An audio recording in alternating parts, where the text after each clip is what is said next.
If you lived through the 1990s, the words Spice Girls are not a mystery to you. Your mind will immediately conjure up a redhead singing on a stage in a Union Jack dress, your ears will hear the exclamations, zigazigah, and you will either have fond memories and smile, or you will roll your eyes and decry them as anathema within music. The Spice Girls blasted into pop culture in the summer of 1996 in the UK with their premiere single, Wannabe. If you wanna be my lover. Very quickly, the world was introduced to Victoria Posh Spice Adams, Emma Baby Spice Bunton, Melanie Sporty Spice Chisholm, Jerry Ginger Spice Hallowell, and Melanie Scary Spice Brown. Their critics called them another engineered gimmick band, like Menudo or New Kids on the Block. And on the surface, that's exactly what they were. But behind the scenes, it wasn't that simple. They were, in truth, a group of hand-picked singers and dancers living on 50 pounds a week and unemployment benefits in a house owned by two music producers hoping to start a girl band called Touch. But after almost a year with no progress and no contracts, the five women had come to realize they had good chemistry and stage presence, and the two producers were squandering their chances. So they literally fled the house one night in a planned escape. Some things are more important than gigs, you know. Like what? Like self-respect and our freedom for a start. Then they started their own guerrilla campaign to get noticed by music executives. They would track down these executives and perform the song they created themselves, Wannabe, right in front of them. Essentially, the Spice Girls invented the flash mob. After the Spice Girls explosion dissipated in 2000, a decline started by fan favorite Hallowell's sudden departure from the group in 1998, right in the middle of their Spice World tour, the dust that settled revealed a band that had sold more than 36 million albums, was the most successful girl band of all time, had a sold-out world tour, was the most successful British band since the Beatles, starred in their own feature film, and had 9 out of their 10 singles reach #1 in the charts, with the one single that didn't reaching #2 instead. Incidentally, I think the song that didn't reach #1 is their best song. But I'll stop right now because I digress. Despite a few reunions over the years, each of the Spice Girls have largely been redefined in the 21st century. Bunton has continued to record solo albums and act in film and TV, but is now a regular radio presenter with Heart London. Brown, after a few forays into a solo career, became a judge on The X Factor, and continues to appear on television. I'm really confused. You're really confused? Very confused. You used to be in the Spice Girls, you're now on X Factor, and somehow it's led you to this. In a bit of cosmic poetry, TV shows like X Factor and American Idol were inspired by how the Spice Girls were formed. In that respect, these types of shows are easily my most hated byproduct of the Spice Girls. Hallowell also attempted a solo career and even did some acting, but she is now an author of a series of children's books. I should also mention she made out with Kylie Minogue during an arm wrestling match on British television in 1999. Evans is now far better known as Victoria Beckham, the reality TV star, famous fashion designer, style icon, and wife of football star David Beckham. As for Chisholm, well, Sporty was the stealth MVP of the Spice Girls. Did you ever notice how she shouldered every Spice Girls song?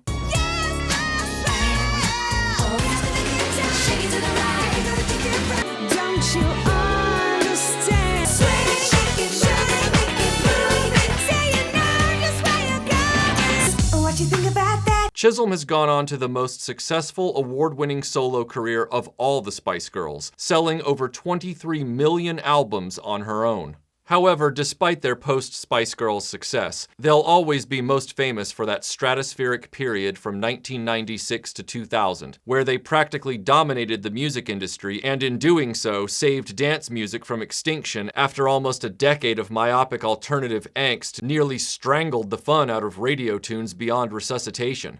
But now it's 1990. The Spice Girls' popularity crossed over from teenagers to younger girls almost immediately, with the Spice Girls merchandising earning just south of $1 billion, and their logo slapped on so much junk by 1998, overexposure at the time is definitely part of some people's continued dislike of the band today. However, in 1997, as they were rocketing upward in popularity, the Spice Girls caught the eye of Galoob Toys, and a fashion doll line was launched based on the five singers. Done up in the same same scale as Mattel's Barbie, Galoob's first set of Spice Girl dolls were the Girl Power Wave, in reference to the band's often used message in interviews. For this initial series of dolls, Galoob established a pattern of matching each doll to a specific fashion and hairstyle look from their videos or concerts. Now, before I go into some of these specifics, I have to point out that the Baby Spice doll appears to be a pastiche of various details Emma Bunton was known for. I haven't been able to pin down this outfit to anything she wore at an event or photo shoot. Yes, she sported that hairstyle often, and while she wore a lot of pink clothing, this particular dress has eluded my attempts to identify it. She comes with a polar bear novelty backpack, but even that seems to be Galoob's creative license at work, basing it on photos of Bunton carrying a backpack of one of the famous sheep from Aardman Animations. Also, her pink microphone, unique from the rest of the dolls with black microphones, seems to be a made-up addition, or possibly an interpretation of the purple tape around her microphone in some early performances. As for the rest of the dolls, Galoob's strides towards specificity are simultaneously admirable and baffling, because the dolls are not all from a specific event. It's not as if all of the dolls are based on each of their looks from one appearance, like Top of the Pops, or a concert, or the Spice World movie. And yet, individually, the details are very deliberate. Sporty Spice seems to be in an outfit very close to her appearance in the music video for Say You'll Be There, but now with a backpack. Scary Spice is packaged in one of the leopard print outfits she became famous for, along with a pair of glasses and black boots. And minus the glasses, this specific ensemble appears to be inspired by a combo she wore for promotional photography for the Spice World movie. She also comes with a portable stereo with a working CD tray, which I have to admit is pretty impressive. Ginger Spice for this original wave of dolls is in the most iconic outfit in Spice Girls history. The Union Jack dress and red boots she wore during their performance at the 1997 Brit Awards that was eventually sold at auction for over £41,000. Galoob did not bother to attempt to replicate the back of the dress with the black back panel and peace symbol, probably because the dress was originally just a black mini dress and Halliwell insisted a Union Jack tea towel be sewn on the front, as around that time the Union Jack was being co-opted by white supremacist groups in the UK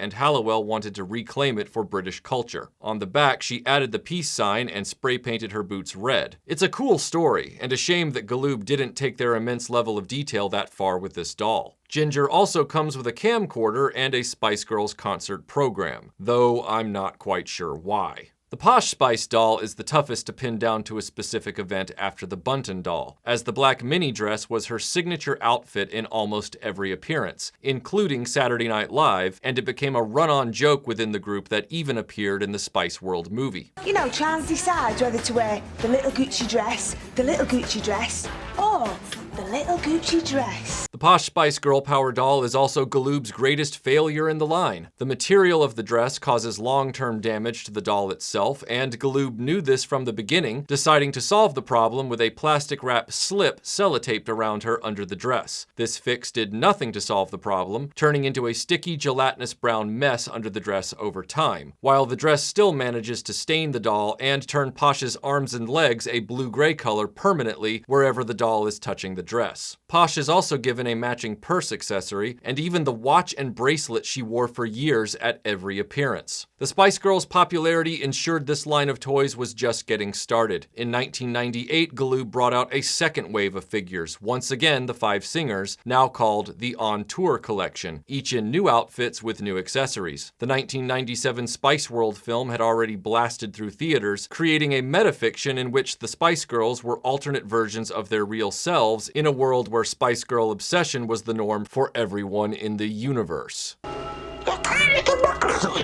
Is that 3 or 4K? That's 4. Leaning hard into this idea, the On Tour collection packaged each doll with a miniature boxed accessory of their own toy doll, as well as new headset microphones and Spice Girls promotional signs and flyers scaled to the dolls themselves. The attention to detail from Galoob was once again bordering on obsessive, which tells the story better than any anecdote as to how popular and profitable the Spice Girls were at that time. For example, in 1998, Victoria Adams changed her signature haircut. So in midstream, Galoob changed the On Tour doll's hairstyle, creating 2 versions for collectors to now track down. But in both versions of the doll, Posh is wearing her outfit from the Spice World movie poster. Halliwell's doll now comes with the dress she wore when she met Nelson Mandela during their world tour. Even crazier, Galoob was keeping up with the progression of the Spice Girls' tattoos, as evidenced by the Ginger doll now having 2 back tattoos instead of previously just the 1 in the Girl Power series. Chisholm's doll is now dressed as she appeared during a performance on Top of the Pops in 1996, while her hairstyle was updated with the red highlights she sported in 1998. And yes, Galoob kept up with her ink also. Brown's on-tour figure is a replication of her entire look from the final concert scene in the Spice World movie. And then there's Bunton, who is once again given a doll with certain accessories she was seen with in real life, this time the white shoes and the baby necklace. But oddly, her blue dress is merely similar to other blue frocks she wore to events, while replicating none of them. No toy line would be complete without a playset, and Galoob didn't leave one out for the Spice Girls. The Spice Girls soundstage was released in the fall of 1998, and like the meta accessories of the miniature boxed dolls, the purpose of the playset was to allow the Spice Girls to record their latest songs and albums. The small playset was covered in Spice Girls themed stickers, and the central television had interchangeable screens of each real-life Spice Girl, as well as the entire group to ostensibly allow each singer to record her vocals over music video footage. This playset was the post-production studio for the Spice Girls, and included video cassette decks with cassettes to remove, and in true late 1990s style, this may be the only toy playset in history to feature a Laserdisc player with removable Laserdisc accessory, which, if the stickers were applied, was supposed to represent either the Spice World movie or Spice World album. The playset was complete with a microphone on stand, a chair, a headset, and another camcorder. Despite Hallowell's sudden departure during the Spice World tour in 1998, the popularity of Galoob's Spice Girls range was so strong, Galoob just pushed on ahead. They revised the doll bodies to incorporate working elbows for the concert collection, and even repackaged the Girl Power and on-tour dolls with these different bodies late in the game. The concert collection was an entire range finally based on one event, as all of the dolls replicated their outfits from a concert in Arnhem. But the original doll bodies came back for the 1998 Toys R Us exclusive Spice World Superstar collection, which replicated their outfits from the 1997 Billboard Music Awards. Galoob would continue with the Spice It Up collection, and the On Stage collection, which was the first to drop Hallowell from the line. But then Galoob was purchased by Hasbro. Well, f*** me. Normally, in an acquisition like this, a lot of product lines from the purchased company can be dropped. But the Spice Girls were apparently still so profitable, Hasbro kept the line going. With the Spice It Up Collection number 2, and the Viva Forever Collections 1 and 2, and yes, kept up with the Spice Girls tattoos as well, though these last 2 collections are very rare and command high prices. There was also a subcontracted line of talking Spice Girl dolls from a company called Street Life Limited, and they are nightmare-inducing. Fashion dolls based on popular singers or celebrities are nothing new, and had been done many times prior to the Spice Girls. But when you consider that even New Kids on the Block only earned themselves 2 waves of dolls, while the Spice Girls ended up with 11 different waves over only 2 years, along with a playset, while surviving a corporate acquisition of the original toy maker, there's no denying the Spice Girls were a pop culture force that commanded a lot of respect at the time, regardless of your personal feelings. At this point, I'm sure you're wondering, okay, where's the April Fool's joke, Michael? Well, joke's on you, because you just watched a serious video about Spice Girls toys. If you can't dance to this, you can't do nothing for me, baby.